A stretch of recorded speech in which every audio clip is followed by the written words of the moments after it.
Alhamdulillah kita dah ada 14 orang. Kita teruskan ya. Kita nak tunggu dia orang ke? Tak payah saya. Teruskan je ya.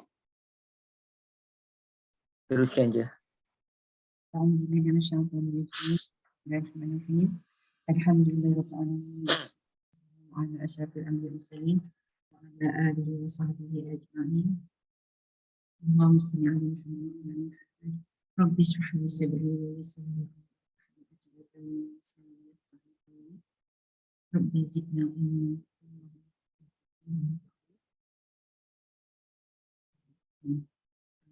Subhanaka la ilma lana illa ma 'allamtana. Assalamualaikum warahmatullahi wabarakatuh, sahabat-sahabat semua dan juga Ustaz yang dihormati. Alhamdulillah pagi ini kita bertemu lagi untuk bincangkan hadis-hadis berkenaan dengan qala Rasulullah SAW. Selalu kita bincang Quran dan juga daripada tadabbur. Pagi ini kita ada soal khas untuk bincangkan hadis-hadis pula. InsyaAllah alhamdulillah, maksudnya rezeki kita lah direzekikan untuk belajar hadis kan. Diharapkan sahabat-sahabat semua istiqamah ya. So dengan itu insyaAllah saya akan serahkan lagi kepada Ustaz. Silakan.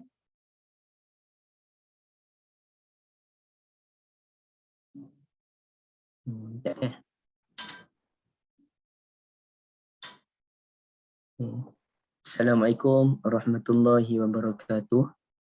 Alhamdulillahirabbil alamin.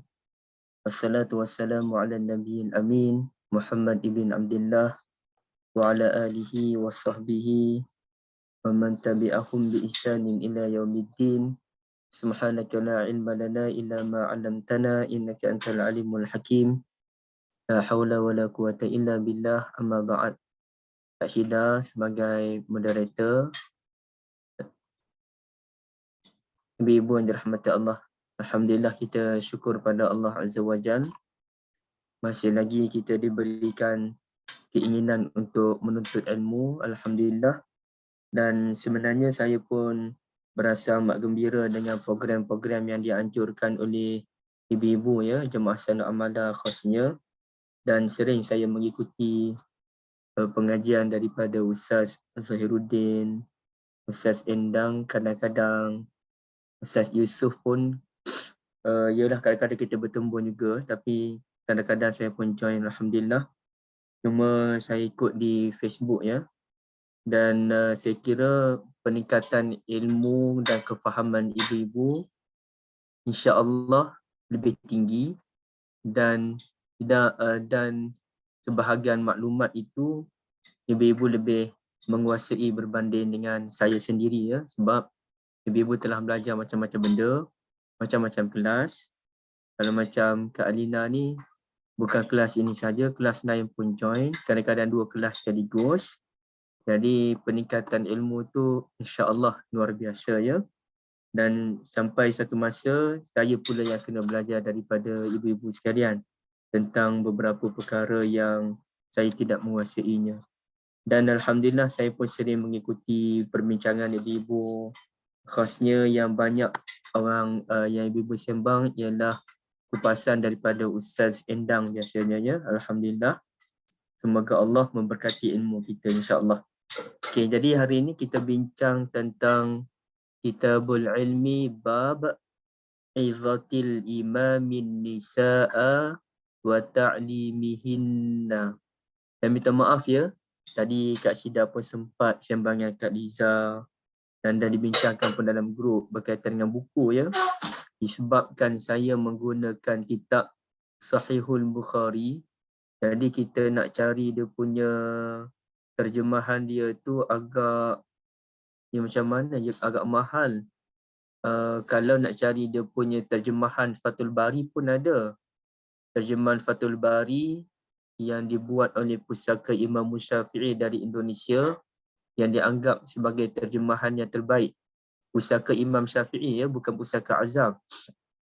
Pusaka Imam Syafi'i itu dah terjemah banyak dah, tinggal sikit lagi yang belum habis. Tapi harganya mahal. Nak beli satu-satu jilid, rasanya orang tak jual kot satu-satu jilid. Jadi itu yang agak berat saya nak cadangkan ibu-ibu ni ya. Dan ada cadangan supaya menggunakan kitab Baharul Madhi oleh Syekh Idris marbawi pun ada juga, tapi yalah tetap harganya pun mungkin menjadi halangan lah, itulah isunya.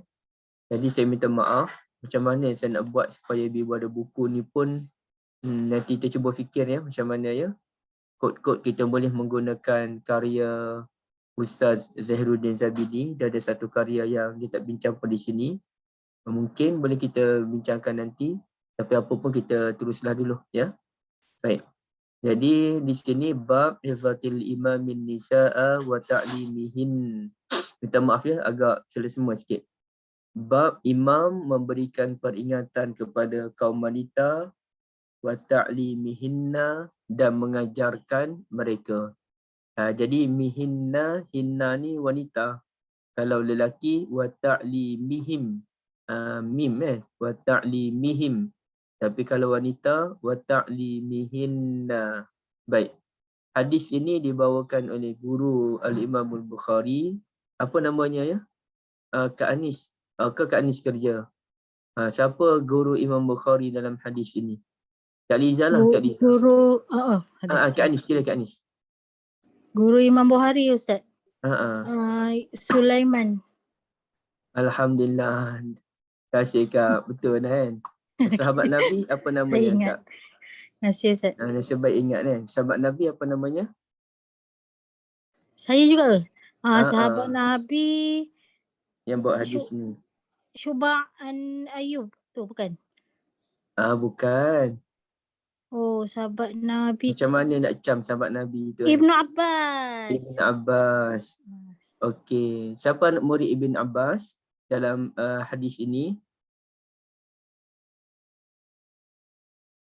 Yang tu saya tak tahu Ustaz. Orang lain jawab. Atau dia kena ikut urutan je lah Kak. Ibn Abbas ni Kak tengok belakang. Atok. Anak murid dia Atok. Anak murid Atok siapa? Yang merah tu semua nama ya Ustaz? Tak semestinya. Oh, okey. Tapi setakat ni ya lah, tapi tak semestinya. Okey, siapa anak murid Atok? Ayub Ayub. Siapa anak murid Ayub? Syu'bah. Siapa anak murid Syu'bah? Harbin. Tak. Sulaiman bin Siapa anak murid Sulaiman? Imam Bukhari. Imam Bukhari. Bukhari. Barakallahu fikum. Macam tu lah cara dia. Baik. Apa ceritanya?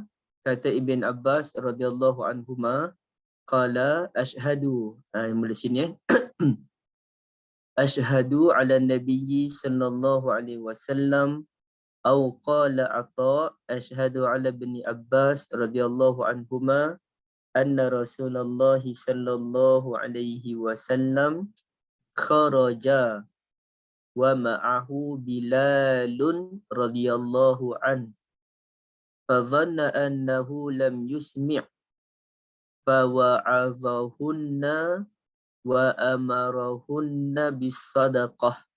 Kita berhenti situ dulu Saya baca terjemahan dia. Kata Atha, saya mendengar Ibn Abbas radhiyallahu anhuma berkata, ataupun Atha yang berkata, saya bersaksi Ibn Abbas berkata, apa kata Ibn Abbas? Anna Rasulullah sallallahu alaihi wasallam kharaja, keluar. Nabi keluar ke satu tempat bersama dengan Bilal. Okay. Nabi keluar dengan Bilal. Ya. Fadhanna menurut perkiraan beliau annahu lam yusmi' kerana menurut perkiraan beliau suaranya tidak terdengar. Macam mana ya? Saya pun tak pandai. Takut saya salah faham ya. Biarkan dulu.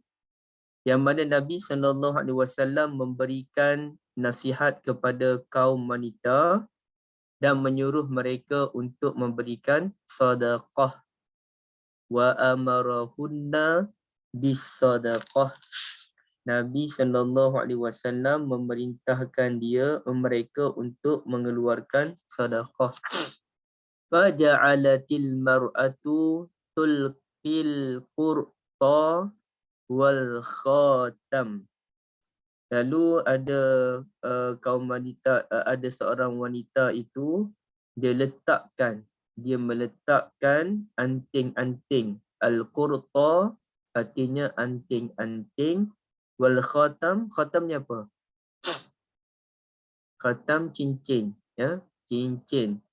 Jadi bila Nabi SAW bagi nasihat kempen untuk sedekah, lalu ada seorang wanita dia pun meletakkan anting-anting dan juga cincin. Wa Bilalun ya'khuzu fi tarafi saubihi, sementara Bilal radhiyallahu an mengambil anting-anting dan cincin tadi dengan menggunakan hujung pakaiannya. Okey. Itulah hadisnya ibu-ibu sekalian, ya. Dalam hadis ini kita memahami beberapa perkara. Perkara yang pertama, sekejap ya. Assalamualaikum, ada kelas. Salam, ada kelas, ada kelas. Ada kelas.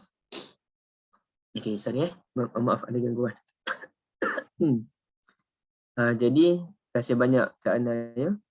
Satu, hari itu Nabi ada urusan, ya, Nabi ada urusan. Dan bila Nabi ada urusan tu, jumpa dah Kak Liza ke? Puan Balkis, Masya Allah, terima kasih banyak Puan Balkis, ya. Nabi keluarga Bilal kerana beliau Rasulullah berasa terima kasih banyak Puan Balkis. Baru kita faham hadis ni, Nabi jumpa balik kaum wanita tu kerana Nabi bimbang khutbah yang awal itu tidak didengari oleh kaum wanita. Lalu Nabi pun pergi jumpa dengan mereka dengan tujuan untuk menjelaskan lagi apakah mesej yang disampaikan oleh Nabi dalam khutbah. Jazakumullah khairan Puan Balkis membantu kita memahami hadis ini, alhamdulillah. Baik, sesiapa yang memudahkan seseorang memahami ilmu, insya-Allah Allah mudahkan dia memahami ilmu yang lain. Barakallahu fikum. Jadi di sini satu, Nabi pergi tu bersama dengan kawan dia sahabat dia yang bernama Bilal, ya. Kemudian Nabi pergi itu, yang kedua, Nabi berjumpa khusus kaum wanita dan memberikan nasihat kepada mereka, dan antaranya Nabi memperingatkan mereka untuk mengeluarkan sedekah. Okey, hadis ni dia dalam bentuk yang umum begitu je. Kerana tujuan Imam Bukhari, poin Imam Bukhari ialah seorang pemimpin memberikan nasihat, tunjuk ajar kepada kaum wanita, mengajarkan mereka. Tapi dia kalau kita lihat dalam hadis yang lain, cuba kita lihat dalam hadis yang lain, ada dalam syarah dia, ini hadis yang masyhur, ibu-ibu pun biasa dengar, yang mana Nabi SAW jumpa khusus kaum wanita dan Nabi menyatakan, Inni ra'aitu kunna aksaru ahlan nar. Inni ra'aitu kunna aksara ahlin nari. Ahlin nar. Sesungguhnya saya melihat ramai kalangan kamu ni menjadi penghuni neraka. Kenapa? Okey, Nabi bagi dua alasan. Li'anna kunna tuksirna la'na. Li'anna kunna tuksirna la'na. Kemudiannya, wa takfurnal ashir. Wa takfurnal ashir. Kerana saya melihat kerana kamu ni orang yang banyak melaknat dan mengingkari kebaikan suami. Jadi tujuan Nabi SAW ni mengajak mereka kempen untuk sedekah, untuk menghapuskan dosa yang mereka lakukan, khasnya terhadap kaum suami, kerana mereka banyak tuksirnal la'na, banyak mengomel, banyak marah pada suami, laknat suami, wa takfurnal ashir, dan banyak juga mengingkari ataupun melupakan ataupun mempertikaikan kebaikan-kebaikan yang dilakukan oleh kaum suami. Ibu-ibu tak perlu terasalah kalau ibu-ibu bukan begitu. Dan bukanlah Nabi kata semua wanita begitu, tak. Nabi maksudkan wanita-wanita yang masuk ke dalam neraka, standardnya mereka ada masalah dengan suami mereka. Baik. Jadi di sini ada beberapa pengajaran daripada hadis ini. Pengajaran yang pertama, ibu-ibu sekalian, ialah, nanti ibu-ibu tambah ya, saya cerita dulu, nanti kita buka ruang untuk ibu-ibu tambah dan berkongsi. Pengajaran yang pertama ialah pemimpin mesti mengambil berat soal peningkatan ilmu tanpa mengira gender, lelaki ataupun wanita. Kerana ada sebahagian negara, sebahagian bangsa yang mana mereka tidak pedulikan tentang pendidikan kaum wanita. Contohnya saya ni beberapa kali juga sembang dengan orang Bangladesh, terutamanya yang kerja di Petronas kan. Kita suka sembang dengan mereka, kita jumpa, kita bagi salam. Kalau mereka ada kesempatan mereka tulis isi minyak, kita tak minta pun mereka yang nak isi. So kita sembang lah. Kita sembang berapa lama tak balik ke kampung. Dan dia kata dia dah ada isteri, dah ada anak dan dah tak jumpa dalam setahun 2 tahun. Isteri buat apa kat rumah? Katanya isteri duduk rumah je lah.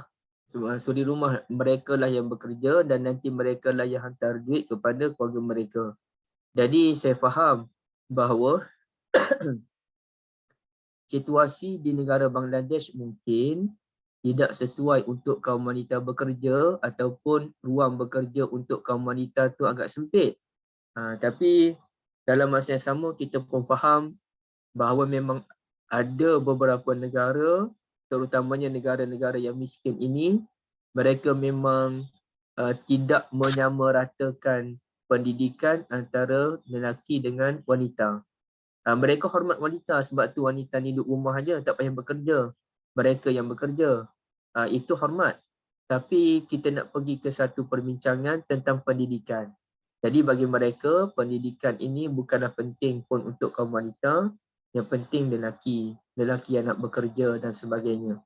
Sedangkan bagi Nabi SAW, lelaki baik, wanita baik, kesemuanya ada kesamarataan dalam pendidikan itu perlu. Sebab itu tuan-tuan dan puan-puan, kalau kita lihat satu hadis ya, saya cuba cari dalam bahasa Melayu ada tak? Fatimah binti Qais, Ummu Syarik. Talak 3. Saya cuba cari dulu ada ke tak ada ni dalam bahasa Melayu. Okey. Syarah hadis ini dalam bahasa Melayu. Okey, ni pun ada. Kalau yang macam ni baguslah. Ensiklopedia kitab 9 ni kan. Okey, macam ni. Cuba ibu-ibu tengok ya. Hadis tentang Ummu Syarik. Dia hadis tentang Fatimah binti Qais. Fatimah binti Qais ni dia kena cerai dengan suami dia. Okey, kena cerai ceritanya. Dan Nabi pun suruh Fatimah binti Qais ini pergi menjalani iddah di rumah Ummu Syarik radhiyallahu anha, ya. Pergi ke rumah Ummu Syarik. Kemudian apa kata Fatimah? Fatimah ni dia tak nak duduk di rumah Ummu Syarik. Kenapa? Dia sebut Ummu Syarik ni inna tilka mar'atun yaghshaha ashabi ittadi fi bait sini. Sesungguhnya Ummu Syarik ni merupakan seorang wanita yang sering dikunjungi oleh sahabat-sahabatku. Ya. Sekejap.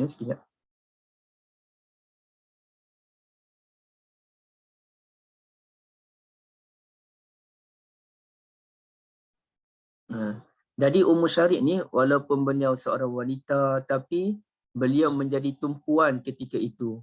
Ramai orang yang datang ke rumah Ummu Syarik dengan tujuan untuk belajar ilmu daripada Ummu Syarik. Ya, Ummu Syarik. Cuba kita lihat ya. Kupasan hadis ini, minta maaf, kita cuba lihat sikit.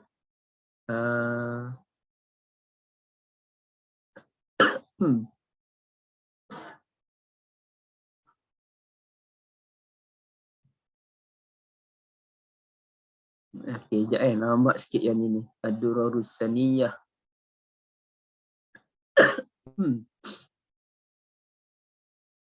wa amaraha summa qala. Nabi sebut mula-mula Nabi cadang kamu pergi iddah di rumah Ummu Syarik lah, senang-senang. Tapi Nabi pun kata, tapi masalah Ummu Syarik ni ramai orang yang pergi ke rumah dia, ya. Biasanya Ummu Syarik ni ramai orang pergi ke rumah dia untuk belajar sesuatu ilmu daripada Ummu Syarik. Maknanya pada zaman Nabi sallallahu alaihi wasallam pun, ya, pada zaman Nabi sallallahu alaihi wasallam, bukan saya silap. Saya silap, minta maaf. Ummu Syarik ni ramai orang pergi ke rumah dia bukan dengan sebab ilmu, saya silap faham sama ni, tapi sebab dia ni seorang wanita yang kaya dan banyak memberikan infak kepada orang-orang yang susah. Jadi di sini bagaimana para sahabat yang wanita mempunyai kedudukan yang tinggi sehingga ramai orang yang pergi mendapatkan bantuan daripada mereka, ya, daripada beliau, minta maaf. Tapi saya silap faham dalam bab pendidikan tadi. Jadi kalau kita lihat sahabat Nabi yang masyhur dalam bidang ilmu ni, Ummuna Aisyah radhiyallahu anha, Ummu Salamah, justru Ibn Abbas radhiyallahu anhuma pun biasa menyuruh murid beliau yang namanya Quraib, pergilah ke rumah isteri Nabi yang namanya Aisyah, tanyakan Ummuna Aisyah tentang salat sunat selepas asar, ya. Kemudian Ummuna Aisyah kata dalam kes ini lebih baik kalau kamu tanya Ummu Salamah sebab beliau sendiri ada pengalaman yang langsung daripada Nabi sallallahu alaihi wasallam. Dan banyak lagi lah. Sehingga kan zaman Nabi dulu pun biasa sahabat pergi ke rumah isteri Nabi untuk belajar, tapi dah ada adab sopan lah, dah ada tabir antara isteri Nabi dengan sahabat-sahabat lelaki. Antaranya hadis, macam mana hadis tu, ya? Ja'a salasatu rahtin illa buyuti azwajin nabiyyi sallallahu alaihi wasallam yas'aluna an ibadatin nabiyyi sallallahu alaihi wasallam. 3 orang lelaki pergi ke rumah isteri Nabi dengan tujuan untuk belajar hal ehwal ibadah Nabi sallallahu alaihi wasallam. Jadi isteri Nabi pun cerita macam mana. Jadi daripada sudut pendidikan tu, seorang pemimpin mesti ada kesamarataan antara wanita dengan lelaki. Tetapi yang berlaku di Malaysia, tuan-tuan dan puan-puan sekalian, dan ini menjadi rungutan sebahagian daripada pendidik, ialah pendidikan ini lebih sesuai untuk kaum wanita dan kurang sesuai untuk sebahagian kaum lelaki. Kalau lelaki macam saya ni, jenis tak lasak ni, boleh lagi lah. Tapi kalau jenis lelaki yang lasak, yang jenis kreatif, yang jenis suka pada cabaran, kita tak boleh nafikan bahawa sistem pendidikan yang ada di sekolah rendah baik, di sekolah menengah baik, kurang meraihkan lelaki yang bersifat lasak tadi, yang jenis kreatif tadi. Jadi akhirnya mereka pun pergi ke college vocational dan sebagainya. Itu pun dianggap sebagai bukan level yang samalah dengan yang lain. Vocational ni dianggap bawah-bawah sedikit, politeknik pun dianggap bawah sedikit. Walhal vocational dan apa-apa tu, ia sesuai dengan kemampuan mereka sebagai seorang lelaki, ya. Jadi sistem pendidikan ini pun perlu diambil kira juga. Di Malaysia ni terlebih perlu pada wanita yang mementingkan isu minda, penggunaan minda. Sedangkan lelaki ni dia ada penggunaan fizikal dan sebagainya. Jadi itu cerita lain lah, itu para pendidik lah perjuangan mereka. Baik. Yang kedua,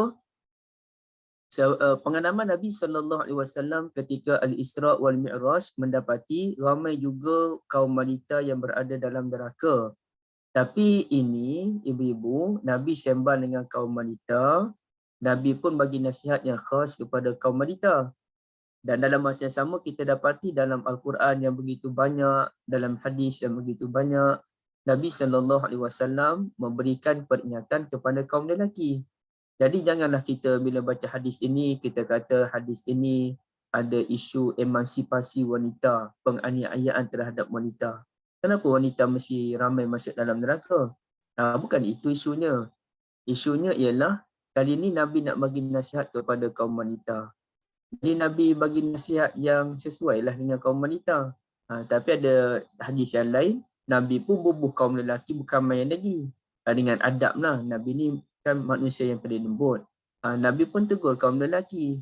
Jadi kita kena tengok kedua-dua hadis. Hadis Nabi tegur lelaki pun ada, hadis Nabi tegur wanita pun ada. Bagi orang yang beriman kepada Allah Azza wa Jal akan melihat daripada kacamata positif. Dia tidak akan negatif. Contohnya orang kritik kita, tuan-tuan dan puan-puan sekalian, ya. Orang kritik kita, orang kata apa? Orang kata kita ni buat kerja ni tak cermat lah. Pengurusan tu tak cekap. Jadi bila orang kata kita pengurusan tak cekap, kita ada dua je cara menerima. Satu, kita kritik, kita balas balik. Macam mana kamu boleh kata saya tak cekap?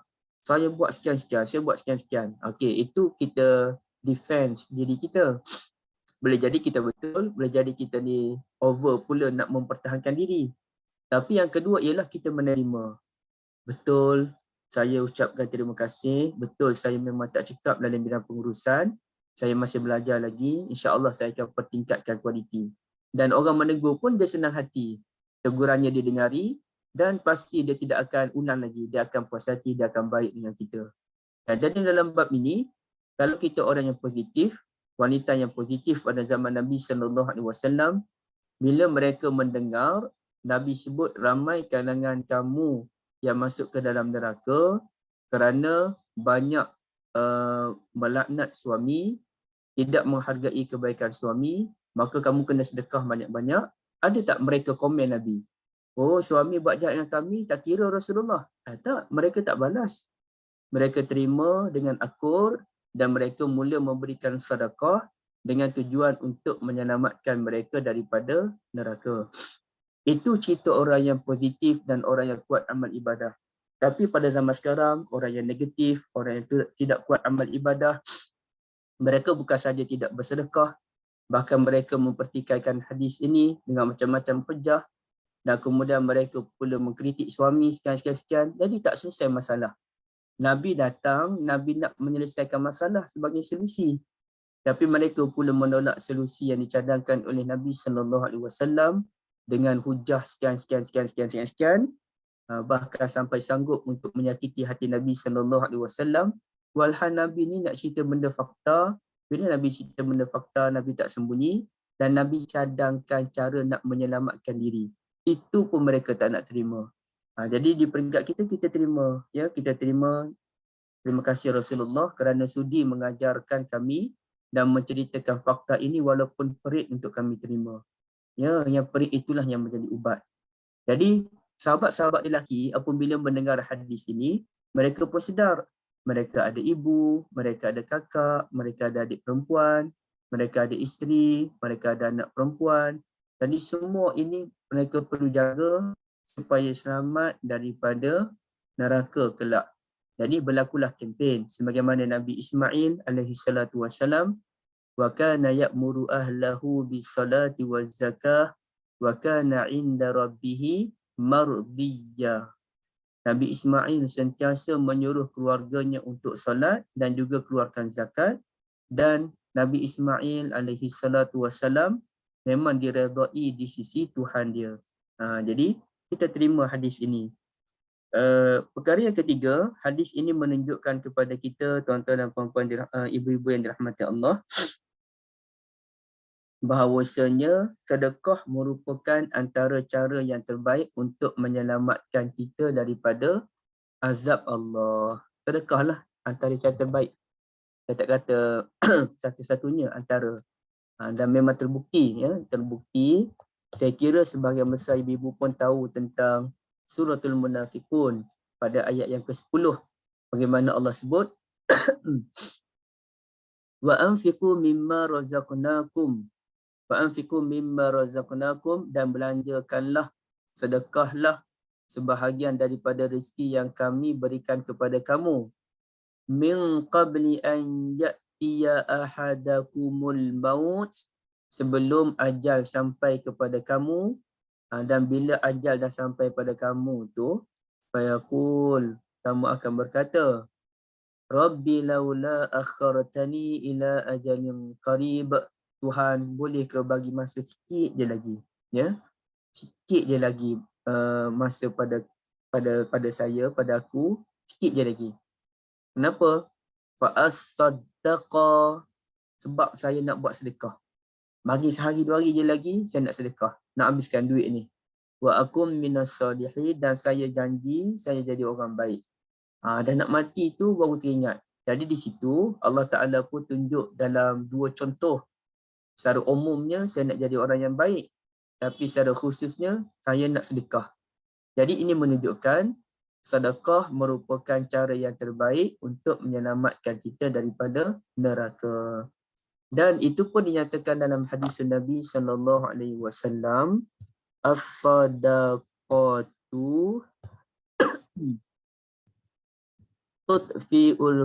tutfi'u ghadabar rabb. Okey. Tutfi'u ghadabar rabb.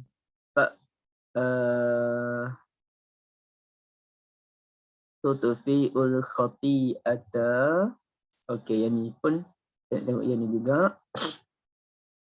Cuba tengok Qala Rasulullah sallallahu alaihi wasallam dalam hadis riwayat At-Tirmizi. Tapi hadis ini dhaif ya, hadis ini dhaif. Walaupun hadis ini dhaif, tetapi realitinya betul. Secara realitinya betul. Sedekah la tutfi'u ghadabar rabbi wa tadfa'u mitatassu. Sedekah ini boleh memadamkan kemarahan Allah Azza wa Jal dan menjauhkan kita daripada kematian yang buruk. Okey. Kita cuba lihat hadis yang sahih pula. Hadis yang sahih yang disebutkan oleh hadis riwayat Jabir bin Abdullah, riwayat Muaz bin Jabal. Kata Nabi sallallahu alaihi wasallam, was-sadaqatu tutfi'ul khati'ata kama yutfi'ul ma'an-nar. Sedekah boleh menghapuskan sedekah boleh menghapuskan dosa-dosa yang kita lakukan sebagaimana air memadamkan api. Jadi sedekah tu memang sampai satu masa tu kita nak bersedekah. Baik. Yang keempat, hadis ini juga mengajar kita bahawa wanita boleh bersedekah tanpa keizinan suami.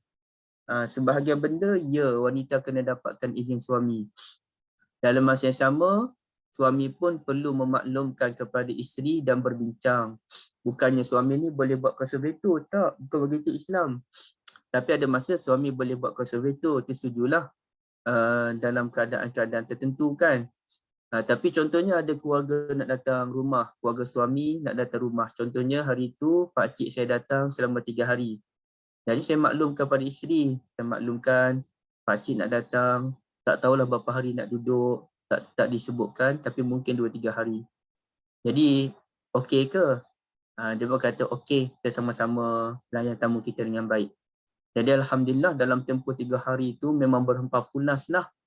Lepas tu pula tamu tu tamu Kelantan. Kelantan pula makan malam-malam. Allahu Akbar. 3 malam saya duk makan nasi ibu-ibu sekalian. Naik alhamdulillah berat badan tu masih ideal lagi kan. Tapi 3 malam duk makan. Sebab orang Kelantan memang dia makan lepas isyak. Kita ni, saya ni Kelantan juga tapi dah jadi Shah Alam dah. Kita makan sebelum maghrib. Malam-malam kalau lapar kita makan macam oat apa gitulah. Makanan-makanan orang nak diet ni kan. Okey, baik. Jadi kita maklumkan tak boleh kita pakcik datang ni. Kita kena awak ready lah. Tak boleh. Bincang elok-elok. Kita tamu nak datang. Awak sedia tak sedia? Sedia boleh je. Kalau abang okey, saya pun okey. Okey, kita okey. Tak ada masalah pun. Okey, baik. Begitu juga kalau kita nak guna duit. Contohnya kita ni nak guna duit untuk pagi pun sarapan nasi, betul lah Kak Dina ya. Pagi sarapan nasi, malam nasi, tengah hari nasi.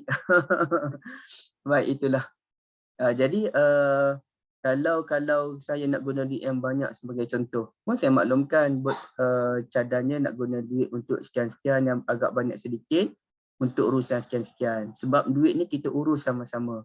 Tapi kalau benda tu bersifat peribadi, tak apalah nak beli buku sebagai contoh. Isteri saya pun beli buku, buat apa minta izin. Dah dia nak baca buku. Yang penting dia menguruskan duit dengan betul. Saya pun nak beli buku, saya belilah buku. Yang penting segala bayaran bulanan, sekolah anak, kereta, rumah, kita jelaskan. Itu yang penting. Baik. Tapi ada beberapa benda tu kita bincang sama-sama. Jadi dalam bab sedekah ni, isteri boleh memberikan sedekah tanpa keizinan suami. Maknanya tak perlu call dulu. Abang boleh ke saya nak bagi sedekah RM10 ni pada pelajar ni, dia tak ada duit. Itu tak perlu. Dan kalau suami yang bersifat nak mengongkong, itu bukan suami yang baik. Kecuali suami isteri berhutang rupa-rupanya. Jadi nak kena urus duit habis-habisan. Jadi suami kata macam ni lah, biar saya urus betul-betul duit ni sebab kita nak ada hutang ni. Sebanyak RM10,000 dengan kawan kita masa kita terdesak PKP dulu, kita hutang RM10,000. Jadi nak kena bayar RM500 sebulan.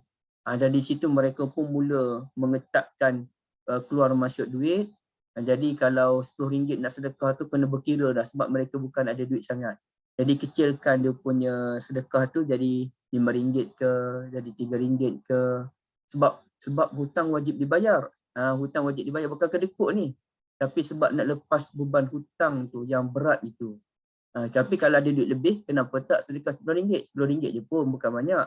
Tapi ceritanya kalau dia ni bukan orang senang, dia terpaksa kawal keluar masuk duit tu dengan baik, ya.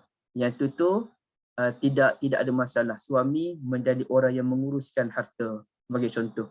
Ataupun isteri yang menguruskan harta. Segala keluar masuk duit itu perlu mendapat keizinan daripada pengurus harta dahulu kerana target utamanya nak habiskan hutang tu.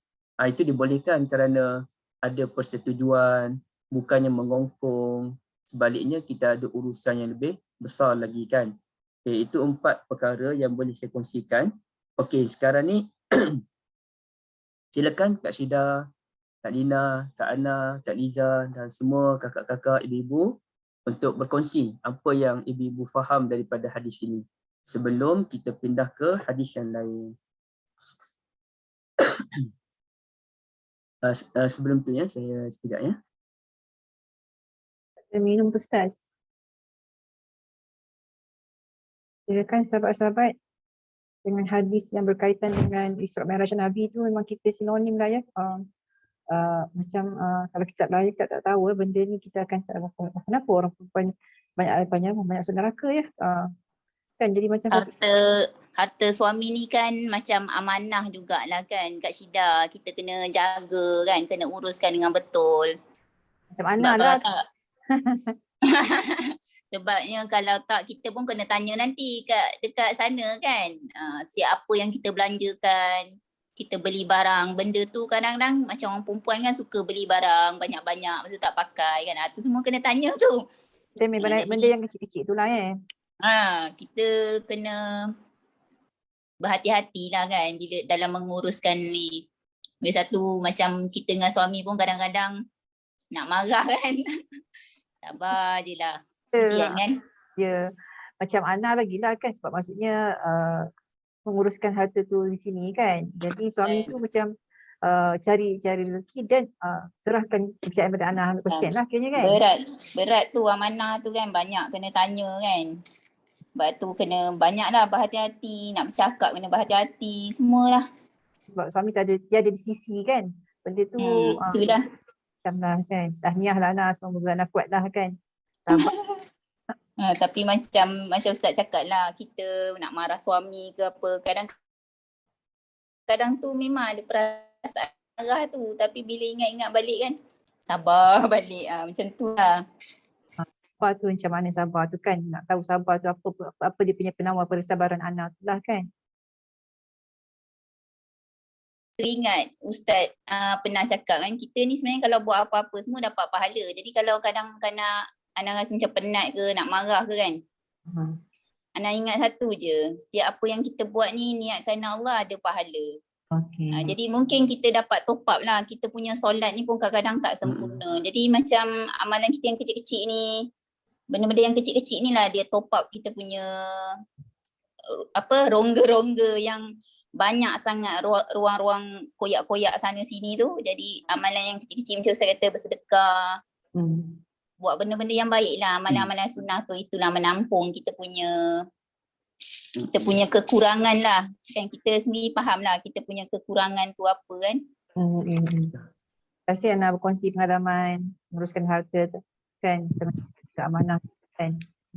Ustaz, maksud sedekah kat sini bukan semestinya sedekah daripada segi keuangan atau harta kan Ustaz? Maknanya kalau sedekah daripada segi lain-lain macam sedekah isteri kepada suami dia, melayani suami dengan baik daripada melayani tempat tidur dia, semua tu termasuk dalam hadis ni tak Ustaz? Dia okay, jazakumullah khairan Kak Liza ya. Dia bila sebut sedekah ni, dia asasnya mesti sedekah harta, itu asas dia. Yang lain itu kalau kita katakan macam sahabat-sahabat Nabi yang miskin, Nabi pun ajar tasbih itu sedekah, tahmid itu sedekah. Itu sudah dipanggil sebagai alternatif kepada orang yang tidak berduit. Tapi ada juga orang yang mana maknanya asalnya sedekah ni mesti harta.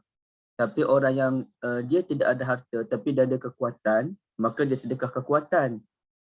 Ada orang yang mana dia tidak ada harta banyak, dia tidak ada kekuatan fizikal tapi dia cerdik, maka dia sedekah masanya untuk membuat perancangan. Contohnya surau nak buat satu program, kempen, beramai-ramai orang datang ke surau 5 waktu sehari semalam, maka dialah yang memerah minda dia ni nak fikir macam mana strategi untuk menjayakan projek tersebut.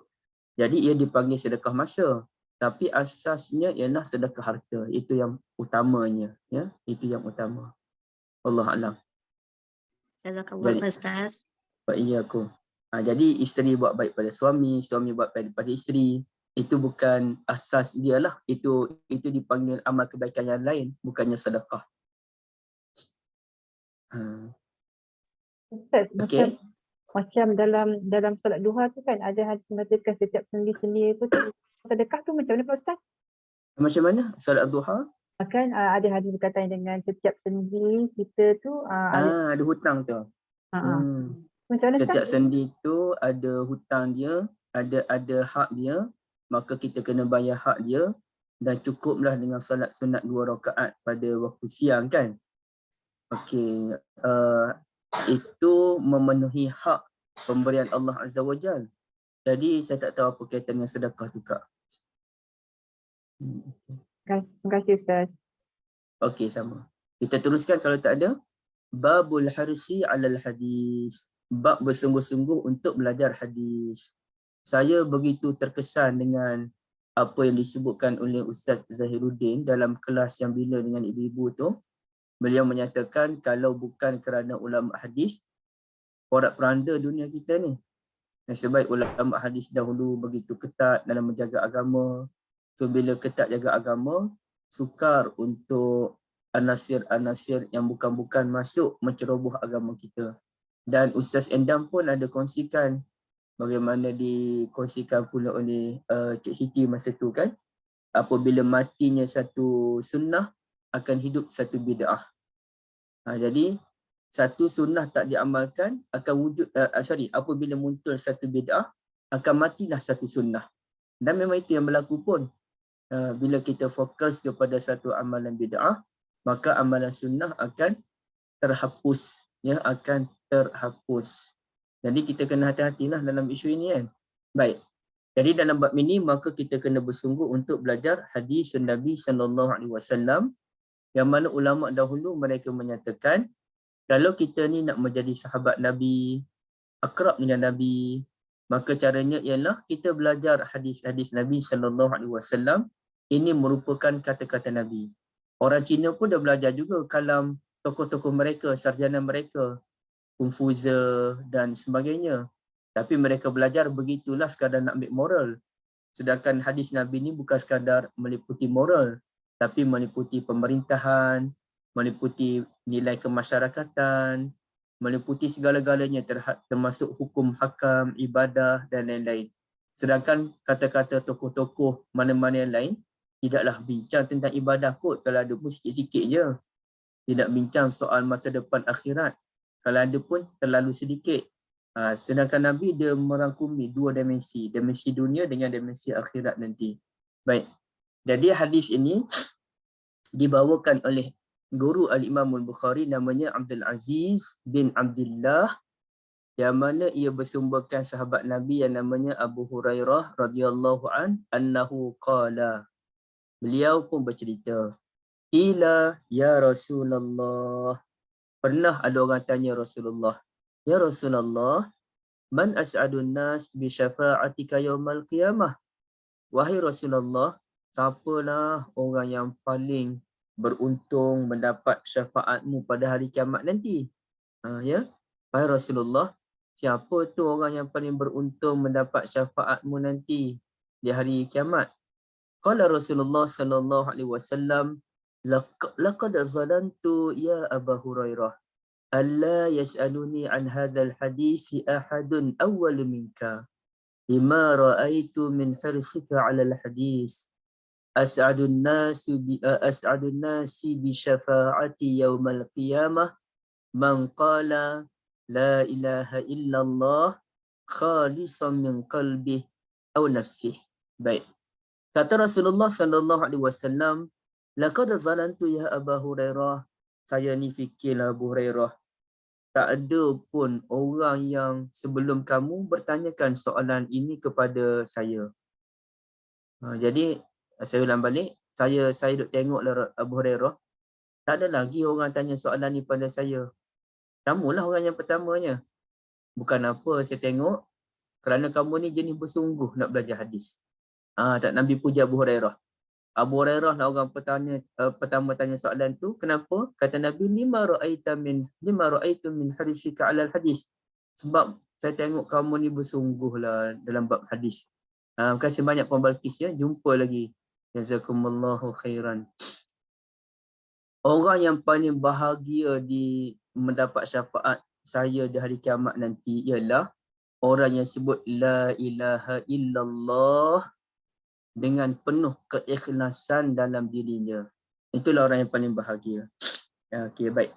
Jadi hadis ini, ibu-ibu sekalian, menunjukkan kepada kita satu, kesungguhan para sahabat untuk mencari kebenaran, dan bila mereka hidup bersama dengan Nabi sallallahu alaihi wasallam, mereka tanya Nabi lah. Mereka tanya Nabi direct. Jadi sahabat ni bersungguh nak cari ilmu. Dan bila mereka nak cari ilmu, mereka nak cari ilmu yang genuine, yang tidak bercampur dengan maklumat-maklumat yang palsu. Mereka tanya orang yang betul, dan pada zaman itu tidak lain dan tidak bukan Nabi Muhammad sallallahu alaihi wasallam. Satu. Yang kedua, hadis ini juga mengajar kita bagaimana seorang guru perlu pandai memberikan motivasi kepada anak murid dia. Ya. Sebagaimana Nabi sebut, tak ada orang lagi tanya soalan ni sebelum ni. Bukan sebab kamu ni bersungguh belajar hadis. Jadi Nabi SAW memuji, memberikan motivasi kepada Abu Hurairah, menunjukkan kepada kita seorang guru perlu pandai memuji anak muridnya, dan pujian itu bukan pujian secara berlebihan, bukan secara membodek, bukan secara dibuat-buat, tapi memang ikhlas. Ya, memang ikhlas, dan pujian yang ikhlas akan melahirkan semangat menuntut ilmu. Ya, pujian yang ikhlas akan melahirkan semangat menuntut ilmu, ataupun kalau yang lain, pujian yang ikhlas kerana masakannya sedap, dia akan berusaha untuk mengekalkan kesedapan dan meningkatkan kualiti makanan dia. Tapi kalau pujian tidak ikhlas, dia akan buat kita menyampah aja. Saya pun kadang-kadang ada orang puji lebih-lebih. Oh ni lah Syekhuna pun. Kita jadi menyampah aku dia ni. Memang nak kena ketuk sekali. Agak-agak lah kan. Agak-agak lah nak puji pun. Kita tahulah mulut orang yang memuji dengan ikhlas dan memuji dengan mengada-ngada. Ya? Tapi kalau kawan-kawan kadang-kadang bergurau je. Bergurau tu tak apa. Ya? Bergurau tu biasalah. Tapi yang orang yang tak berapa rapat dengan kita, tapi berlebih-lebihan, over sangat, yang tu kita memang geram je rasa. Baik. Kemudiannya jadi sebagai contoh, ibu memuji anak, bapa memuji anak. Begitulah anak memuji ibu dan bapa, guru memuji murid. Dan memuji murid ini perlu dipuji, kalau boleh puji semua murid. Saya sendirilah secara peribadi, saya paling tak suka dengan majlis kerakyaan, pelajar-pelajar dapat 10A, 11A, 9A, SPM. Saya paling tak suka. Bagi saya, dia dapat 10A, tak semestinya orang yang tak dapat 10A tak pandai. Mungkin orang tak dapat 10A yang dapat 1-2A itu kerana mereka tidak timbul minat untuk belajar dalam sistem yang demikian, tapi mereka boleh dengan sistem yang lain. Belum tentu orang yang dapat 10A itu dapat menguasai bidang yang dikuasai oleh orang yang tak dapat A ataupun yang dapat 10D. Jadi setiap orang ada kelebihan. Kenapa yang 10A diraikan sedangkan yang lain tidak diraikan? Bagi saya tak setujulah. Sepatutnya kita raikan semua pelajar. Terima kasih kerana belajar bersungguh-sungguh. Saya sebagai guru minta maaf di atas barang kekurangan. Kita raikan semua hari ini. Semua anda ialah orang yang berjaya. Baru kita semangat. Baru kita tak rasa diketepikan. Orang yang berjaya ni rasa seronoklah sebab dia sentiasa dihargai. Tapi bayangkan orang yang biasa-biasa je pembelajaran dia. Kadang-kadang dia bukan biasa, dia hebat. Tapi dia tak minat dengan belajar masa tu. Masa tu dia belum timbul, kadang-kadang tak minat tu sebab dia protes dengan, buat apa belajar benda ni? Dan sekali habis exam lupa semua benda. Jadi ada orang yang macam tu, ibu-ibu sekalian ya. Jadi orang yang biasa disisihkan ni dia akan memberontak. Apa benda ni kan? Aku ni tak pandai sangat ke? Orang tu pandai sangat ke? Padahal dia mulalah memberontak. Sepatutnya semua orang kita raikan. Tak adalah kelebihan 10A, 11A apa tu. Itu pada saya lah. Baik. Jadi di sini Nabi SAW memuji Abu Hurairah. Kamu ni bersungguh belajar hadis. Kemudiannya hadis ini juga mengajar kepada kita semua bahawasanya orang yang paling bahagia mendapat syafaat Nabi SAW di hari akhirat nanti ialah orang yang menyatakan la ilaha illallah dengan penuh keikhlasan, bukan dengan semangat semata-mata ya, bukan dengan semangat semata-mata, dengan penuh keikhlasan dan adab. Dengan penuh keikhlasan dan adab. Contohnya macam mana ibu-ibu sekalian? Kadang orang tu kalau zikir la ilaha illallah lepas solat tu ataupun bila ada tahlil arwah, bukan main lagi dia punya zikir la ilaha illallah, mula-mula biasa. Makin lama makin laju, makin lama makin laju, makin lama makin laju. La ilaha illallah, la ilaha illallah. Dan sekali naik syekh ni yang belakang Allah la ilaha illallah itu. Apa benda ni? Apa benda ni? Apa yang berlaku sebenarnya ni? Ni kerasukan ke apa benda? Ya. Okay. Sedangkan saya masih ingat sampai sekarang, masa saya tingkatan 5 ke tingkatan 6, saya ada singgah di sebuah surau di Pasir Mas. Jauh lah, saya ni orang Pulau Condong. Bila ke Pasir Mas agak jauh. Tapi saya dengan kawan saya masa tu. Kawan saya orang Pasir Mas. Jadi entah macam mana saya ke sana, tinggal salat maghrib. Dan bila singgah salat maghrib, ada seorang guru. Saya rasa guru pondok tu, duk mengajar. Tapi yang dah tua lah. Sekarang pun dah tak ada dah kot dia. Tapi cara dia mengajar, satu best. Saya dengar sekejap je lah. Tapi cara dia zikir, ratib la ilaha illallah tu 2 kali saya singgah di surau tu. Saya ingat saya 2 kali. Apa yang dia kata? Dia zikir kalau orang lain la ilaha illallah tu kan yang suara kuat kan? Dia tak. Zikir pas solat tu dengan suara perlahannya. Dan bila zikir la ilaha illallah pun perlahan juga. Macam mana ibu? La ilaha illallah. La ilaha illallah. La ilaha illallah. Perlahan je. Bukannya dengan suara yang dikuatkan. Tak. Perlahan je. Ini first time ni, tak pernah saya jumpa orang berzikir suara perlahan, la ilaha illallah. Kalau subhanallah tu perlahan, biasalah. Subhanallah, subhanallah, perlahan. Tapi ni la ilaha illallah. La ilaha illallah. La ilaha illallah.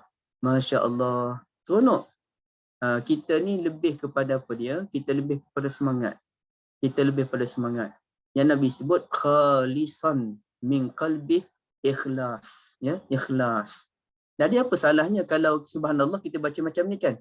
Subhanallah, subhanallah, alhamdulillah, alhamdulillah, Allahu akbar, Allahu akbar. Kenapa la ilaha illallah pun tak boleh kekal macam tu? Contoh, la ilaha illallah, la ilaha illallah, la ilaha illallah. Tapi la ilaha illallah lepas salat tidak ada sunnah pun. Tidak ada sunnah. Tapi saya nak cerita kalau nak meratib tu, kenapa tak boleh baca la ilaha illallah dengan suara yang tenang je. La ilaha illallah. Sedangkan pada zaman Nabi SAW, apabila ada sahabat bertakbir sekuat hati, Allahu Akbar sekuat hati, kata Nabi, Tuhan kamu bukan Tuhan yang pekak. Jadi Nabi tak suka kepada duk zikir menjerit-jerit. Yang Nabi nak ialah keikhlasan dalam melakukan zikir, dan ikhlas itu, khusyuk itu kata Allah dalam surah Taha, wa khasha'atil aswatu lirrahman fala tasma'u illa hamsa. Maka suara semuanya menjadi khusyuk di hadapan Tuhan yang Maha Pemurah, lalu tidak kedengaran melainkan bisikan demi bisikan, melainkan bisikan-bisikan. Maksudnya suara yang perlahan memuji Allah Azza wa Jalla. Macam lepas salat kita baca ayatul kursi. Okay, baik. Kita nak baca ayatul kursi lepas salat ni nak baca macam mana ibu-ibu sekalian? Sekadar baca? Kebanyakan orang saya tengok sekadar baca. Okey, kalau sekadar baca macam mana? Allahu la ilaha illa huwal hayyul qayyum la ta'khudhuhu sinatun wa la nawm lahu ma fis samawati wa ma fil ard man dhal ladzi yashfa'u indahu illa bi iznih. Sekadar baca. Tapi ada orang yang dia nak membaca bukan sekadar baca. Sebab ini zikir lepas solat. Ia bukan sahaja bacaan Quran, bahkan ia bersifat zikir selepas solat. Dia ada dua. Ya, dia bukan sekadar baca Quran, bahkan zikir selepas solat. Maka bila dia ada gabungan kedua-duanya, kenapa tidak dibaca dengan penuh penghayatan? Allahu la ilaha illa huwal hayyul qayyum.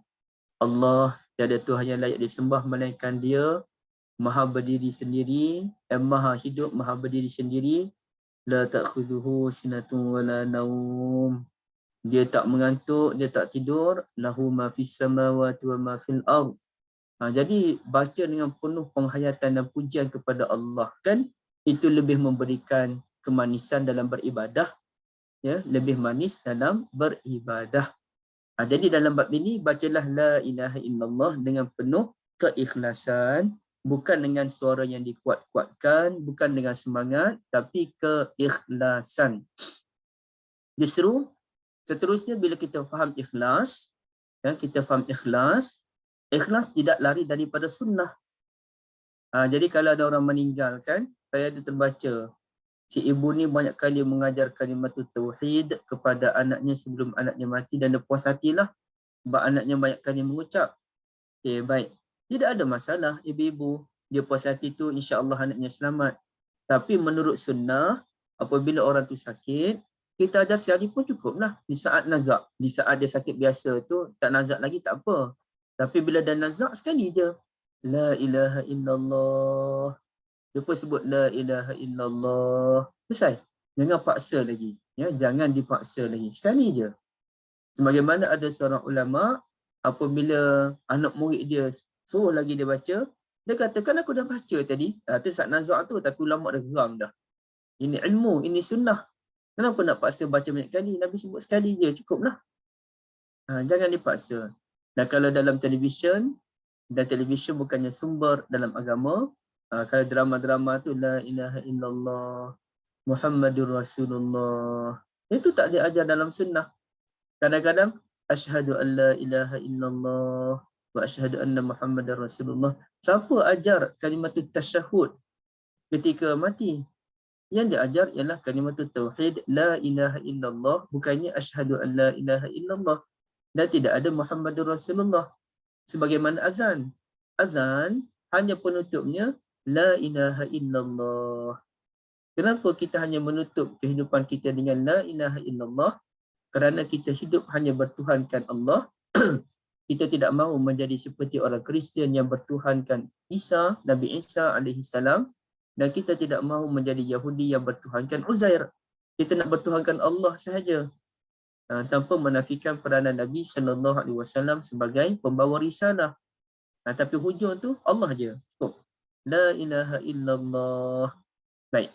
Jadi tak semestinya la ilaha illallah tu sebagai ucapan yang terakhir. Sebagaimana yang Ustaz Endang pun sebutkan, ucapan terakhir Nabi sallallahu alaihi wasallam yang diriwayatkan dalam Bukhari, antaranya Allahumma ghfirli warhamni wa alhiqni bis-salihin. Allah, ampunkan dosaku, kasihanilah daku, dan hubungkan daku dengan orang-orang yang saleh. Jadi itu, Nabi tidak menutup dengan la ilaha illallah, Nabi tutup dengan bacaan doa tadi. Tapi bacaan doa tadi melambangkan ketauhidan. Melambangkan ketauhidan. Dan kalau betul cerita Umar bin Abdul Aziz yang saya baca, kalau betul saya katakannya, saya tak tahu. Umar bin Abdul Aziz di saat kewafatan beliau membaca satu ayat, tilka darul akhirah naj'aluha lilladheena la yuriduna 'uluwan fil ardi wala fasada wal 'aqibatu littaqwa. Assalamualaikum. Tak pernah ada kelas. Tak apa. Okey, sorry. Jadi demikianlah negara akhirat yang kami sediakan kepada orang yang tidak mahu ketinggian di dunia, tak mahu hidup yang hebat-hebat, berlebih-lebihan di dunia dan tidak mahu melakukan kerosakan di muka bumi. Kesudahan yang baik untuk orang yang bertakwa. Dan kemudiannya beliau menghembuskan nafas. Jadi dia baca ayatul Quran. Jadi itu semua melambangkan ketauhidan kepada Allah Azza wa Jalla, tidak semestinya hanya la ilaha illallah. Minta maaf lah saya semua sikit. Tak selesa sikit, minta maaf. Ibu-ibu kalau ada sebarang perbincangan, persoalan, silakan.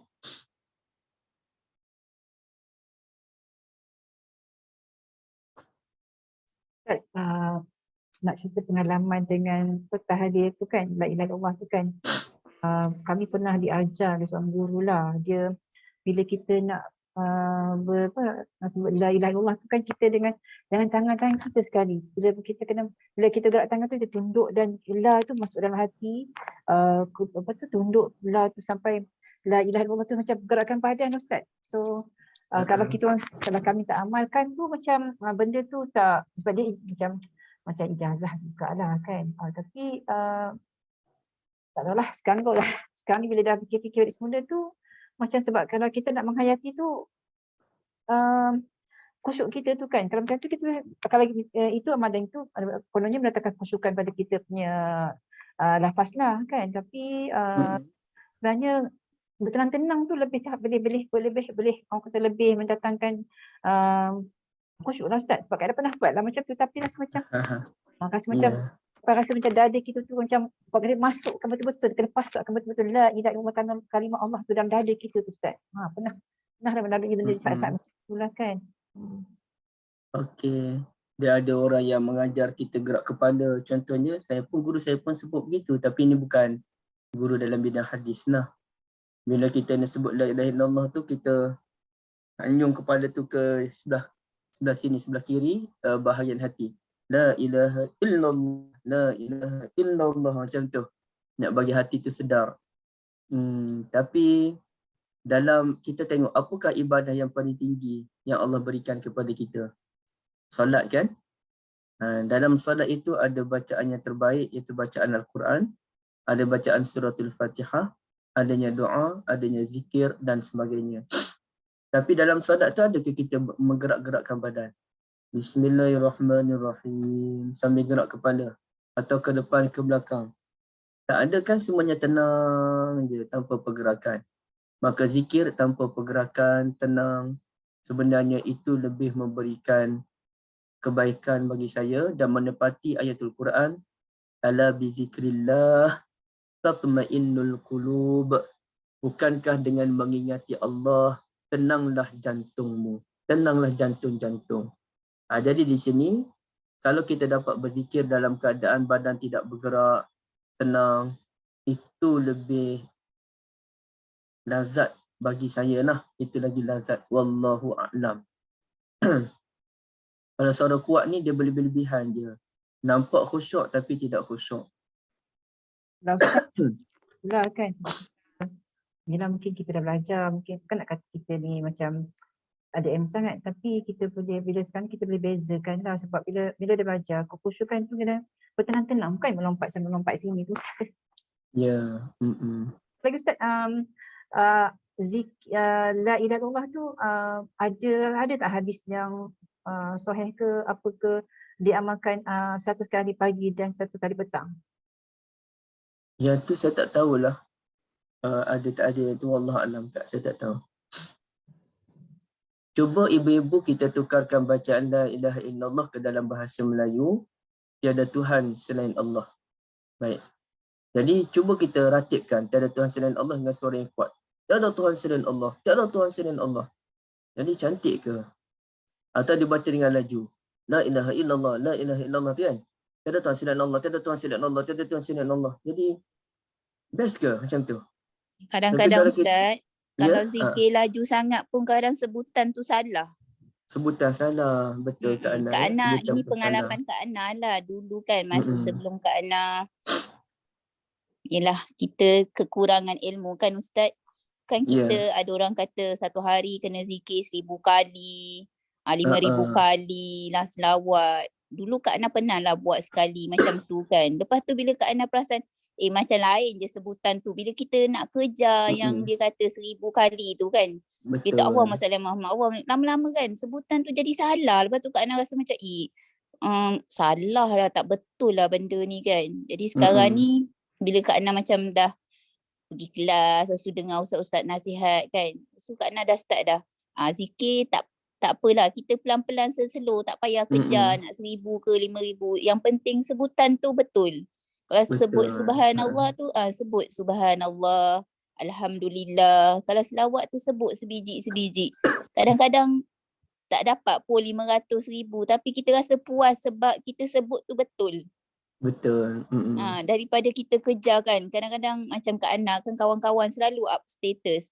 Hari ni dapat 10,000 selawat. Kak Ana kata wow, 10,000 tau selawat. Macam hebatnya Kak Ana kata. Macam mana tu kan. Tapi sebab dulu Kak Ana pernah melalui. Jadi Kak Ana rasa macam tak apalah, kita selawat ke berzikir tak banyak tak apa. Yang penting baca tu betul. Baca tu, zikir tu biar kita apa orang kata rasa kan. Kita rasalah dalam hati bila kita sebut istighfar tu, astaghfirullahalazim. Kita rasa dalam hati tu, ya Allah ampunkan dosa aku. Bila sebut laju-laju, lama-lama dia dah tak jadi istighfar dah. Dia jadi kelain pula. Betul. Kasih Kak Ana perkongsian yang sangat baik. Wan Salmia, dia kalau dalam hafal Quran tu tak apalah, sebab kawan-kawan saya dulu pun bila hafal Quran, gerak badan depan belakang tekan main lagi. Bismillahirrahmanirrahim. Dia gerak tak berhenti. Itu dia panggil style dia. Dia bukan dia tengah berzikir pun, dia tengah menghafal. Jadi menghafal ni dia mengikut kepada orang. Ada orang yang memang dia kena hayung badan dia depan belakang. Saya taklah macam tu, saya dah juga hayung sikit lah kadang-kadang tu. Itu pun sebab kadang-kadang kita dah penat. Sebenarnya biasa je. Ada juga yang dia terpaksa main benda lain. Sambil-sambil dia hafal tu, dia gerak-gerak benda lain. Jadi sebenarnya itu tak apa, kerana itu ialah dia panggil, dia ada tabiat manusia itu sendiri. Jadi tabiat kita ni berbeza-beza. Jadi bila menghafal Al-Quran, ataupun bukan sekadar menghafal Al-Quran, hafallah subjek-subjek yang lain.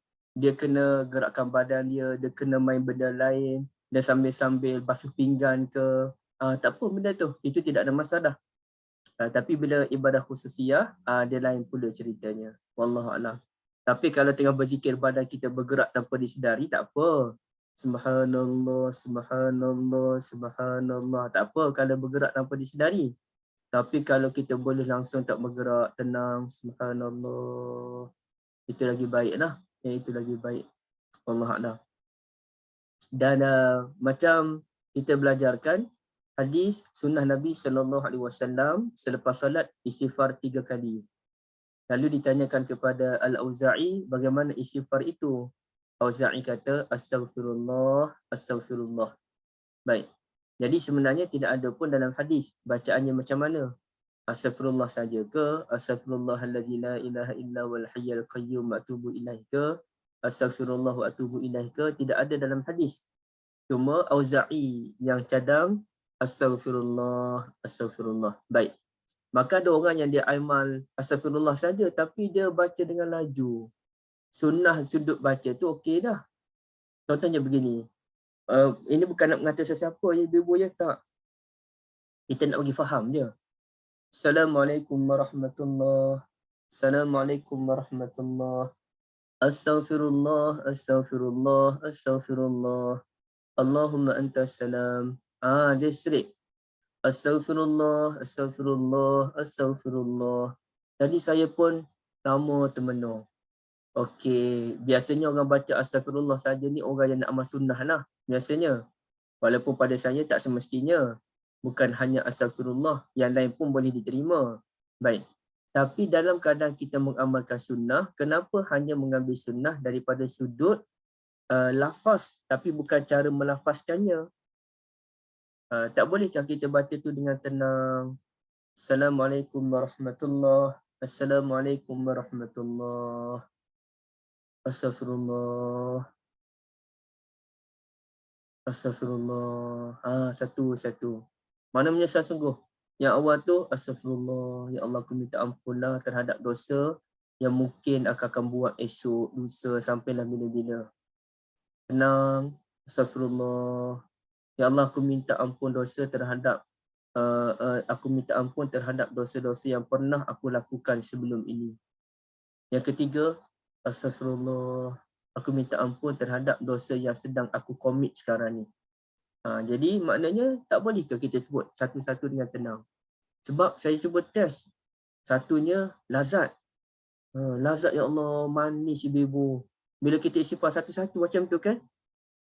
Kalau kita boleh cerita pada orang tu, perasaan gembira tu tak tahu nak cerita. Tak tahu nak cerita. Best sangat. Bila kita lepas solat tu kan duduk. Macam kita kadang-kadang kan kita ada teringatkan satu dosa yang kita buat ataupun kita tengok anak kita ada buat perangai, kita geram kan. Astaghfirullah. Saya sebut astaghfirullah, aku minta ampun pada Allah. Ada kita bila tengok anak kita buat perangai, astaghfirullah, astaghfirullah, astaghfirullah. Bukan begitu. Tapi astaghfirullah. Jadi satunya ibu-ibu sekalian, saya tak tahulah. Tapi sebagai ibu-ibu pun insya-Allah semuanya okey dalam bab ini kan. Betul ke anak tafakkur? Nanya habis solat. Astaghfirullah. Astaghfirullah. Okay, satu. Yang keduanya, bila saya try buat macam tu, orang yang baca astaghfirullahalladzi la ilaha illa huwal hayyul qayyum wa atubu ilaih, dah habis dah. 3 kali. Saya belum habis lagi. Saya hanya baca astaghfirullah 3 kali. Dia baca astaghfirullahalladzi la ilaha illa huwal hayyul qayyum wa atubu ilaih 3 kali. Panjanglah, jauh lebih panjang dia. Tapi saya lambat habis. Kenapa? Kerana kita baca pelan-pelan. Ini bukan cerita pasal amal ibadah ya ibu-ibu, bukan nak menceritakan cara kita bukan nak cerita riak amal ibadah kita, tak. Tapi nak berkongsi cara beribadah. Jadi bila baca satu-satu tu kita rasa kelazatan dia tu lain macam. Dan begitu juga jangan baca laju-laju. Allahumma antas salam wa minkas salam tabarakta ya dzal jalali wal ikram. Satu-satulah. Allahumma antas salam wa minkas salam. Begitu juga dengan Allahumma ajirna minan nar tu pun satu-satu. Allahumma ajirna minan nar. Allahumma ajirna minan nar. Kadang-kadang lepas maghrib berdasarkan hadis riwayat Abu Daud ke Tirmizi, Allahumma inni as'alukal jannah. Allahumma ajirna minan nar. Allahumma inni as'alukal jannah. Allahumma ajirni minan nar. 7 kali. Jadi kalau dibaca satu-satu begitu, Masya Allah, saya rasa memang lazat. Dia memberikan kesan kepada jiwa kita. Bukanlah saya kata saya ni bagus sangat, tak buat dosa, tak, bukan begitu. Tapi sekurang-kurangnya masa kita sebut tu, kita rasa kemanisan dia. Ya, kita rasa kemanisan dia. Jadi dalam kes ini, minta maaf saya dah melencong tempat lain. Siapa yang sebut la ilaha illallah dengan penuh keikhlasan, maka dia layak mendapat syafaat Nabi SAW di hari akhirat kelak. Tapi la ilaha illallah ni kita nak faham macam mana?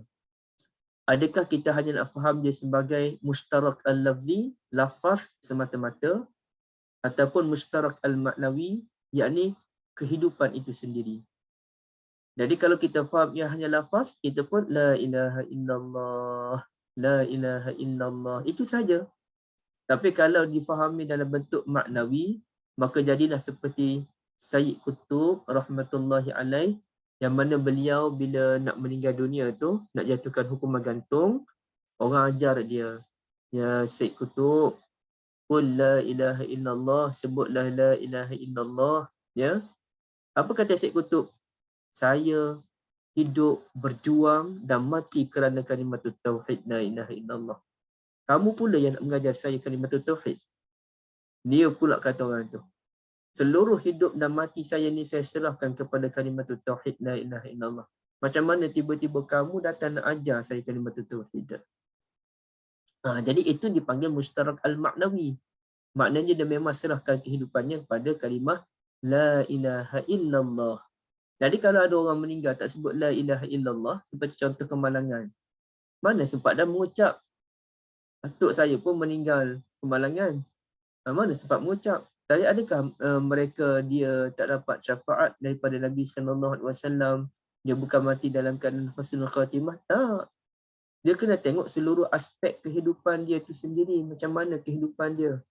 Kalau memang kehidupannya kerana la ilaha illallah, dia memang buat apa yang Allah suruh, dia tinggal apa yang Allah larang, melainkan sedikit-sedikit tu, maka dia memang berhak untuk mendapat syafaatul kubra daripada Nabi SAW di hari akhirat. Bahkan orang yang menyerahkan hidup matinya kerana la ilaha illallah, walaupun tidak mengucap ketika mati, itu lebih baik daripada orang yang hanya la ilaha illallah pada ucapan lidah tapi bukan pada perbuatan. Ya, hanya lidah aja, duduk berzikir tak berhenti la ilaha illallah 1000 kali sehari. Tapi dengan anak isteri garang semacam. Tak tahu langsung kerja rumah. Isteri je buat kerja rumah. Apa ni kan? Saya paling anti suami yang suruh isteri buat air. Kecuali lah isteri suri rumah, suami letih balik kerja. Ayang tolong buat air sikit. Tak apalah. Ya, doktor minta Kak Syeda buat air. Logiklah doktor dah berjuang habis-habisan tu cari rezeki. Tapi kalau dua-dua kerja, dua-dua penat bawa sampai rumah, nak suruh isteri buat air. Tak boleh lah macam tu. Kena berlaku adil lah. Dalam kes saya, isteri saya yang bekerja. Saya duduk rumah. So saya kena pastikan lah. Saya kerja sendirilah kan. Saya kena pastikan isteri saya dah penat pergi nak kereta balik dengan mengantuknya. So anak-anak saya semua settle. Kain-kain saya kena settle. Punya mangkuk saya kena settle. Masak dia dah settle. Saya boleh tapi nanti tak ada orang nak makan. Okay, baik. Maknanya ambillah bahagian masing-masing. Jadi kehidupan itu sendiri. Kalau sibuk mengucap la ilaha illallah tapi malas bekerja. Oh, menantu ni Masya Allah kuat agama ni. Menantu ni kuat agama. Bila tanya tu Masya Allah duduk di surau je. Asal azan je duduk surau. Azan je duduk di surau. Tapi bekerja malas. Ada isteri je jual kuih. Dia sini malas bekerja. Kerjanya berdakwah, ibadah. Berdakwah, ibadah. Kalau berdakwah dapat duit tak apalah. Ni berdakwah tak dapat duit masalahnya. Ada orang berdakwah dapat duit sebab dia menjadikan dakwah tu serampan dua mata. Kerana Allah dan kerana hasanah di akhirat dan kerana hasanah di dunia. Tu tak apalah. Orang yang nak buat kelas pengajian Al-Quran sekian. Akhirat dapat, dunia pun dapat. Tak apalah yang tu. Tapi ni tak ada apa-apa hasil pun. Dan sekali bawa balik dalam nasi lemak sebab ada orang belanja kat surau lepas salat subuh. Tu je yang mampu bagi. Yang lain pemalas hangit. Jadi itu bukan orang yang hidup dengan la ilaha illallah. La ilaha illallah ni orang yang mengurus kehidupan yang betul. Ya? Baik. Wallahu a'lam. Ada lagi ke? Kita ada 10 minit lagi sebelum kita berakhir.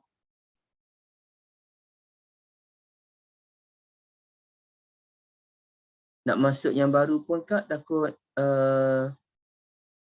sama pula. Jadi kita bincanglah apa-apa dalam hadis ni. Silakan Sebaik-baiknya kan kita nak dapat astagfirullah tu 3 kali tu, maksudnya pergerakan kita tu maksudnya kita bersalam assalamualaikum kan, maknanya macam kita still pada kedudukan macam tu ke ataupun kita dah boleh bergerak badan kita ke apa? Lepas salam tu macam mana? Lepas salam Assalamualaikum kita tenang sekejap dan kedudukan kita macam tu, kita tak berubah kedudukan kita tu dan kita beristighfar. Apabila kita sebagai imam, saya cerita imam dulu sebelum makmum dan orang sendirian. Imam dia hanya istighfar 3 kali, yang kemudian dia baca Allahumma antas salam wa minkas salam tabarakta zal jalali wal ikram. Baru dia kalih ke kanan ataupun kalih ke kiri. Tapi biasanya imam tempat kita ni tengah baca Allahumma antas salam, tengah baca tu terus kalih ke kanan. Tak, habiskan dulu. Habiskan dulu.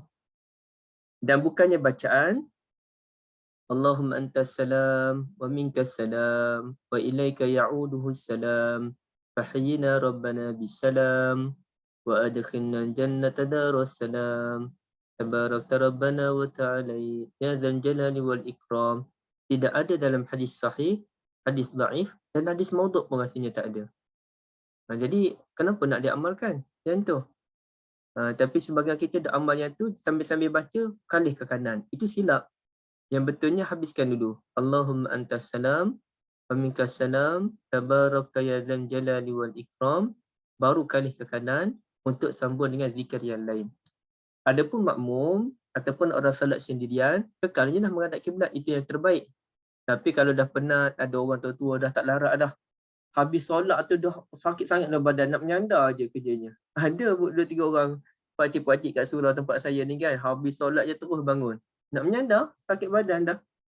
Saya pun nak pesan juga, sabarlah dulu pakcik sekejap je, istighfar, Allahumma antas salam, pergilah cari tiang untuk menyandar. Yang tu je. Ya, jadi kalau sakit badan tu nak ke belakang, nak menyandar tu tak apa, tidak ada masalah. Yang penting zikir. Ya, wallahu a'lam. Satu lagi Ustaz kan, yang lepas maghrib dan subuh tu kan, dan Allah wahdahu la syarika lah, Allahumma qulul hamdi wa huwa ala kulli syai'in qadir tu, kita disunatkan tidak bergerak selagi tak habiskan untuk 11 kali tu kan Ustaz, 10 kali tu. Betul 10 Ustaz? kali. Itu ada dalam hadis riwayat Tirmizi, dibaca sebanyak 10 kali selepas subuh dan selepas maghrib dalam keadaan tasyahud akhir. Maknanya kita tak ubah pun pergerakan kaki kita lepas tasyahudil akhir. Tapi ulama bahas panjang hadis ini. Dan ada ulama menyatakan tak apa pun bergerak, nak duduk bersila pun boleh je. Yang penting baca. Yang maksud Nabi itu baca lepas solat tu baca, tu maksud Nabi. Bukan ditinggalkan. Jadi itulah wallahu a'lam. Terima kasih Ustaz atas penjelasan. Silakan sahabat-sahabat tanya soalan. Kita ada masa lagi 6 minit lagi. 6 minit lagi. Soalan selain pada apa yang kita pelajari pun boleh juga ke Ustaz kan? Boleh, silakan. Cik Siti tak ada kelas ni Pagi-pagi dia ada urusan kot agaknya di kelas kot. Oh ya. Okey, tak apa. Silakan sahabat-sahabat.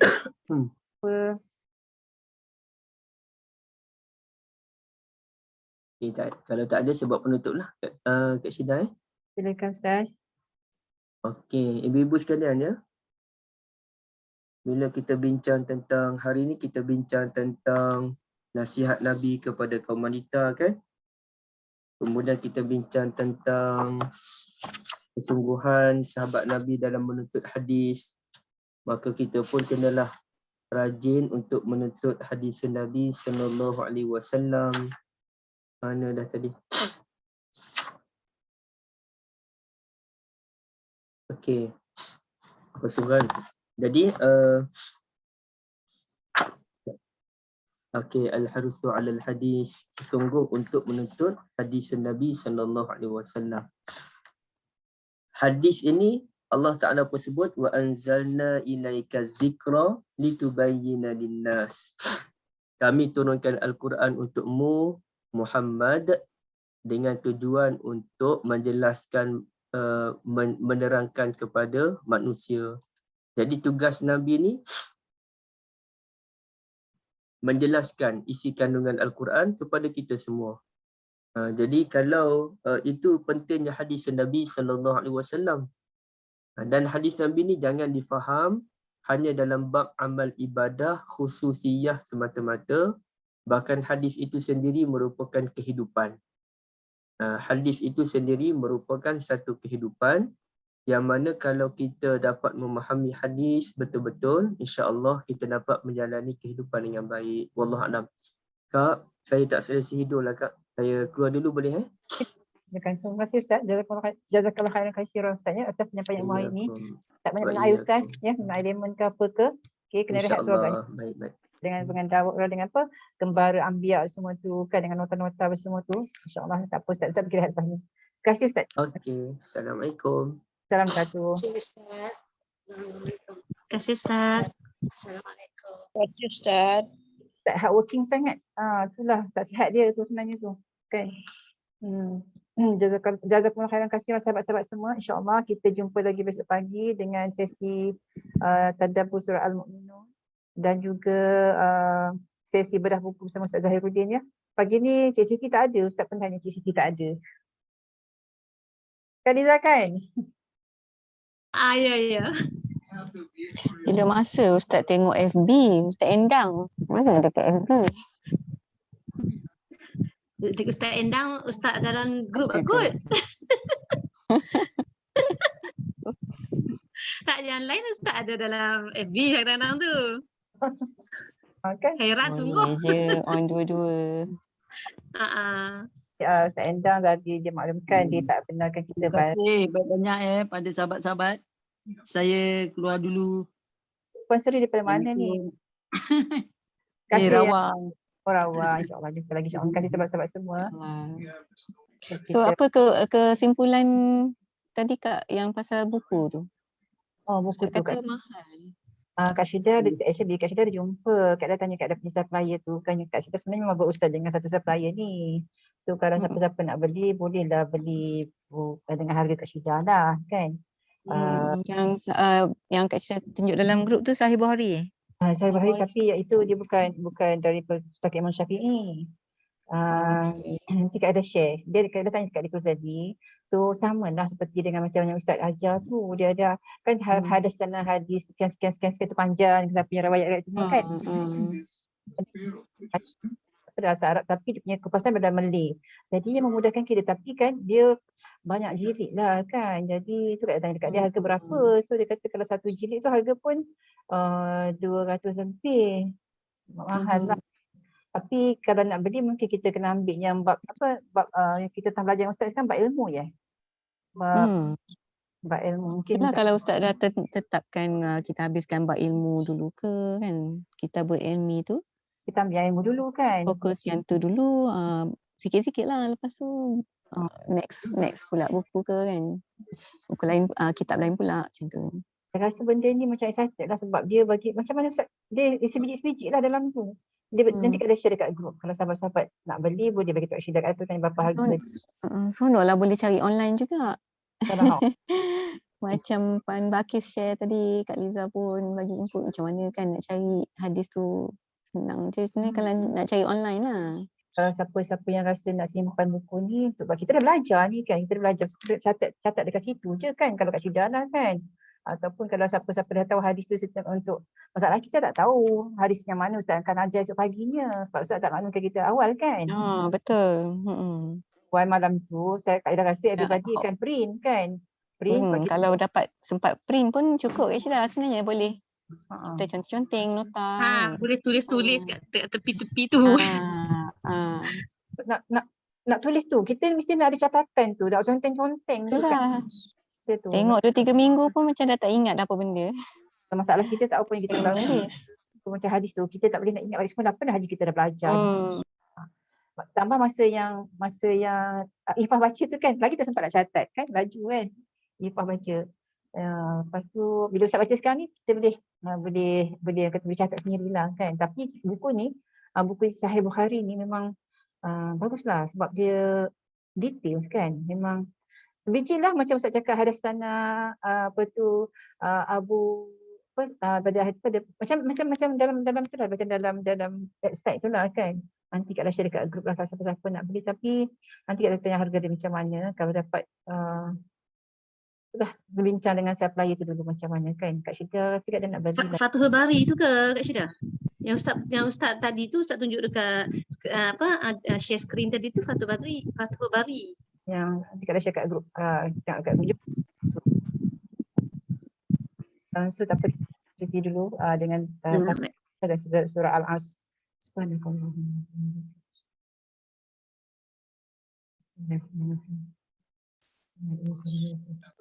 Terima kasih Kak Syida, Kak Liza, Assalamualaikum. Terima kasih semua. Terima kasih Kak Syida. Share dekat grup ya, kitab tu ya, Fathul Bari tu Liza. Jom kita Okey. Kita tengok dah. Okey. Terima kasih. Wabarakatuh.